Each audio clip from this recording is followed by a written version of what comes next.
Welcome to my channel. My name is Ranjan Das, and in this video, I'm going to tell you how to provide input in different ways. Okay, so let's see, my friend. The most simplest way is like you can provide input by giving input function. So we have already discussed about input function. Input function takes the input as string, hence you have to convert it into integer. I can write it like input,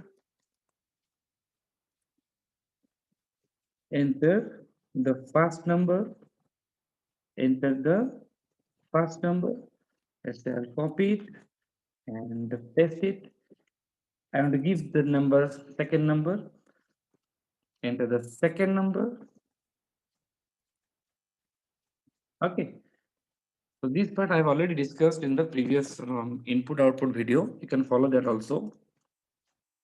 C equal to A plus B, and I can write here print C. So let us run this program, run the module, and let us see the output here. What the output is coming. The output is like it is asking in the first number I'm given 10, and the second number 20. I got the output as 30. Okay, so this part is over. The next second way. The second way is like the question is like, can I use a single input function to provide multiple inputs? Yes, the answer is yes. Let's see how. So what I can do here, I can write here a comma b equals to input, and here you can write, let's say, enter two numbers. Okay, I can give multiple inputs, but you have to use a method split. The split method I will describe later when I'll cover the string part. Till then, you should know that this is the command you can use to give multiple inputs by using a single input function. Okay, and the input function takes the input as string, so I have to convert the string values to integer. Let us convert into integer, or if you want to convert into float, you can convert into float as per your requirement. I can convert into like integer because I am to add the values b equal to a plus b, and here write print then c. Okay, now let us run this program, run the module, run this program. Let's see the output, what the output is coming. It is asking to enter two numbers and give it here. One thing you have to remember that when you are giving input here, you have to give the input like 10 space 20. Okay, otherwise you'll get error. Okay, and problem solved. So here I'm able to provide multiple inputs. Then what is the third way? The third way is like you can use the eval function. Eval function. So let us see how can I use eval function to give like input. Let's see. I'm writing here a comma b equal to eval. Eval stands for evaluate, and it is a predefined function. And give here the command like input. Let's say enter. Let's say two numbers. Okay. And here I'm writing here c equal to a plus b. And then write here print c. Okay. And let us now run this program. Run this program, and let us see the output, how the output is coming. Enter the numbers. Let's I'm giving here. But how to give the input here? Keep 10 and give a comma here, 20. Okay. This should you remember. The output is 30. Got it? So you can use eval also. The next way. The next way you can use like how to give input. You can give the input from command prompt to a program. Okay. From command prompt also you can supply values to a program. Okay, let's see how. Let us write the program and writing input. This, this is the module.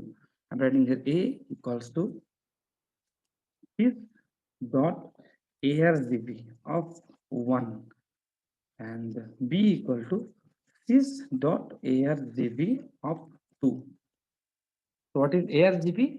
Argv is, you can imagine like a simply list where you can supply the whatever value you will supply from the command prompt, those values will be received by this argv list. Okay, and you can write here c equal to a plus b, and here write here print the c. So this program I must run from the command prompt. Okay, I should run this program from the command prompt. So let us open the command prompt first. So this is my command prompt. You can see what I can do here. I have to run this program. So what I will do here, write the command Python space. And my program name is test.py and space then 10 comma 20. So So whenever I write this command, what will happen?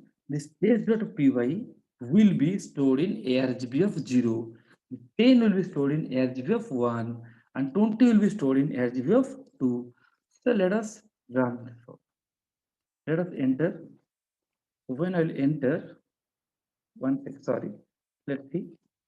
I'll enter, you get the output as 1020. So why it is so? Why I'm getting the output as 1020? Because you know the output is 1020 because it takes the input as what? String. So what to do? Let's see. You can simply convert it into what? Integer. I'll convert it into int. So right now, the first parameter is converted to integer and also converted into second one in integer. Even if you want to use, you can also convert into float also. Okay. Now let us run the program. Let me save it and go to the command prompt. This is my command prompt and type the command here. 1020 Python test.py 1020 and right now you got the output as 30. Okay, so friends, in this video we learn different ways to provide input. Okay, and I hope you have enjoyed this video, and very soon I'll upload the next video. So thank you for watching my video.